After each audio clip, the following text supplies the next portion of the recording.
Hello there. Let's talk another pop culture review. Let's talk about Moon Knight. So Moon Knight just wrapped its season yesterday. So yeah, it's Thursday. It wrapped its season yesterday on Wednesday. And Moon Knight is an interesting Marvel character that they brought to a 6-episode series on Disney+. Now, I will say I was stoked about this TV show before it happened, because I had always heard that Moon Knight was Marvel's version of Batman. Batman, personally, my favorite superhero. But really, as I got into this show, I realized that this is more a character study rather than kind of that superhero genre, kind of that, but creative, because like some of my favorite of the Marvel movies are the ones that are the most creative, with something like Thor Ragnarok. And really, as you look at Moon Knight is the story of really 3 characters, all in the same body. So the main character, Mark Spector, has dissociative personality syndrome. So he has 3 different personalities in his own body. And the idea is that he is resurrected and in service of one of the Egyptian gods named Khonshu. And so he becomes a hero by doing Khonshu's bidding and protecting people in the name of Khonshu and providing vengeance in the name of Khonshu. And so the story starts with this kind of other guy who, and honestly, the Egyptian gods' names kind of get away from me.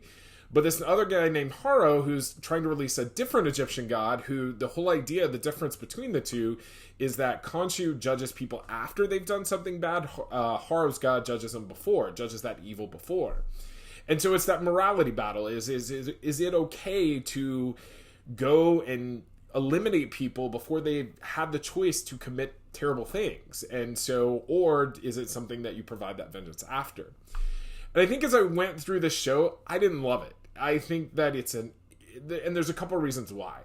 Number one is there's not enough Moon Knight here. This is more Mark Spector and Stephen Grant and the last character, Jake Lockley, who doesn't come till the end, but you see kind of different parts of him throughout the show.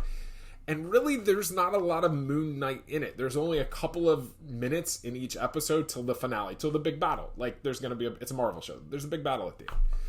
So that was one. That's one thing that I really kind of struggle with. 2 is that looking at it from a perspective of there are Egyptian gods, that's not what I believe personally. So it's a big jump forward for me to kind of really kind of get into the story, because I think that the whole Egyptian god story, I would rather them just have Khonshu, and rather than going into all the other Egyptian gods. I know it's kind of the lore and they wanted to kind of do that, but I really struggle with the fact that they're moving to something that I don't believe personally, and so it really is, that disconnect is there. So really, when you look at it, think about Marvel from the start, is that it's really easy to connect with those characters early on because they're people. Like, the first character is a person with tech. The second character he's really a person. Yes, there's some science in there, but starts off as a normal person. And yes, Thor's there, but Thor really is grounded as a person. Like, yes, he has godly powers, but they don't really give you those a lot at first. Those kind of come later. So really, the MCU, one of the strengths of it was a lot of the original parts of it were grounded in people that had something happen to them.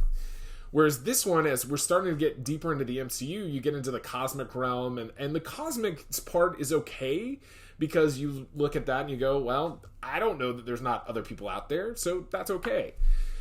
But as you get into this realm where there's gods, to me that's different, because that's a big, like, imaginative stretch for somebody like me. And so that's why I didn't love Moon Knight. I like it when he goes to that character. I think Oscar Isaacs acts his butt off in this show. Like, he's great in the show, but just the story really left me wanting more of it, but left a lot to be desired.